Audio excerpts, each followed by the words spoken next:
In conversation with you, what truly sets my math teaching and solutions apart.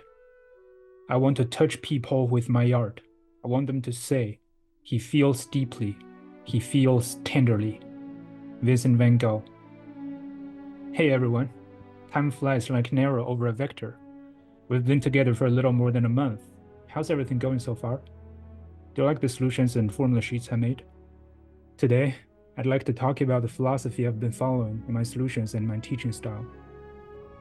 I don't know if you've noticed, but the forward box on my teaching page is excerpted from an article I wrote, Thoughts on What a Good Math TA Should Be Like. I'm really serious about this article. I wrote it during the 2022 fall break, and over the past 15 months, I've revisited and refined it very constantly. The current set of 10+1 principles is linearly independent and spans my entire teaching style, meaning they in a way serve as the basis for our discussion space. The true essence of the article lies in the afterword. In addition to knowledge, as a teaching assistant, what I hope the most is to convey a sense of passion for math to my students.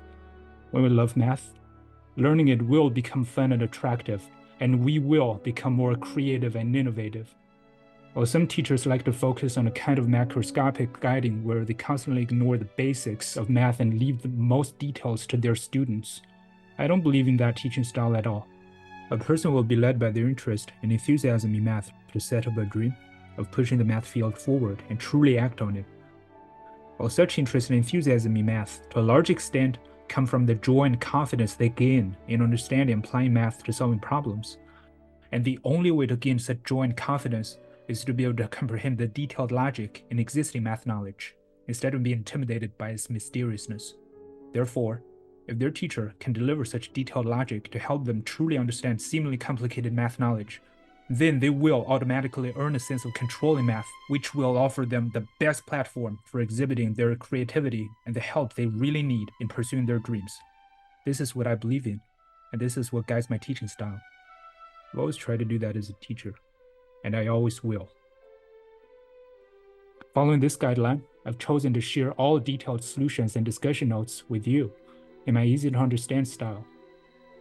And I think the most dominant characteristic in my solutions and formula sheets, as well as my teaching style in general, is the tasteful humor and the artistic smiley faces or cats in different colors. But I don't think that's the biggest feature of my style. I believe the only thing that truly sets me and my solutions apart is the incredible clarity and ease of understanding. Many mathematicians tend to overlook this user-friendliness aspect of math teaching or solutions, assuming all solutions are the same, or if you know the knowledge well, then you're automatically a good teacher. But let me be honest, in my very humble opinion, the term user-friendly doesn't really apply to most, if not all, college or graduate level math solutions or textbooks I've ever seen. My solutions are the single best solutions I've ever seen in my life, entire life, very objectively speaking, not just because I'm the author. I'll explain why. First, have you ever wondered why it's so common to hear math is hard? Let me tell you, it's because most mathematicians are super used to hiding logic with words. They really are. They somehow think there's some magic in using complete sentences in their work. But you know what? These sentences are mostly a complete disguise of logic. Logic is what truly makes math super easy for the human mind to grasp. Let me give an analogy. A logically organized solution or teaching is like a roadmap, intuitively showing you how to get from point A to point B. Picture this. If you've got a roadmap, you can immediately know how to get to your destination from where you are now, right? You'll know which road to take and which road seems the shortest, without needing any words to describe the roadmap. On the other hand, if you don't have the roadmap, but only have someone else's instructions in words, like first, turn left to go to the overpass, thus it follows that we have to leave the overpass at a crossroads. Since the destination is not on the overpass, therefore we obtain that we can continue going straight after leaving the overpass. This instruction sounds formal and professional, agree? But who the heck knows when and where to leave the overpass? Who the heck understands how and why, therefore, we obtain that we can continue going straight? Who the heck knows how to finally get to the destination? Come on, you don't tell us. You want us to guess or what? Of course, once you've traveled this road, or been to the destination before, everything makes sense from your description above because you already know the service to take. That's why so many experienced mathematicians can't recognize how bad their math notes or math teaching is.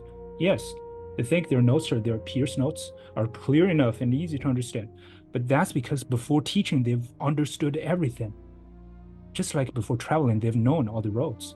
However, for beginners, such super confusing descriptive words would take an incredibly long time to figure out how to follow, because we beginners don't already have a roadmap in our minds, and everything is completely new to us.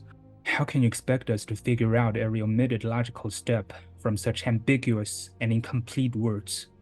What we truly want is a roadmap which gives us an incredibly intuitive idea about which way we really should go and when we should go this way. After having this roadmap, not only can you reach the destination super easily, but you can also use words to teach and confuse others with the roadmap in mind. Although I hope you never do this. So, the way I write my solutions is to make them like roadmaps. And all other mathematician solutions I've seen so far are like descriptive words. What I've tried my best to do in my solutions is to unveil all the logic behind each step, connecting the solution into a clear logical whole. I don't usually write many words in my solutions or on the board in discussions because they are not necessary anymore with all the clear logic. With this logical design, I'm 100% confident that reading my notes can be extremely fast. Even if you initially find a step hard to follow, after pondering over it for less than 1 minute rather than 1 year, everything will make sense. Because in my solutions or teaching, when I say A to B by formula circle I, where formula circle I is a theorem of result learning lecture that states exactly given A, we have B. It's really hard to imagine how anyone can't understand it super fast. Yes, that's how I craft each step in my solutions. So basically, you learn how to trust your own ability to understand this writing style. Once you trust it, you fly. And you know what?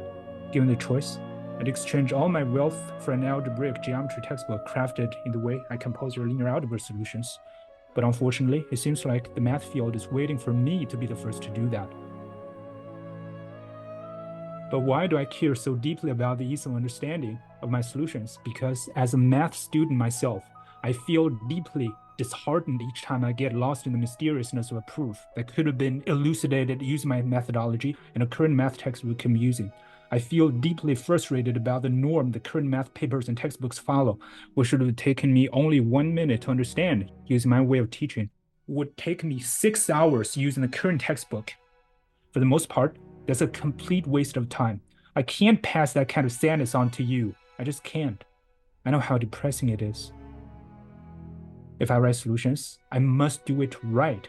As a math educator, I can't write and share junk.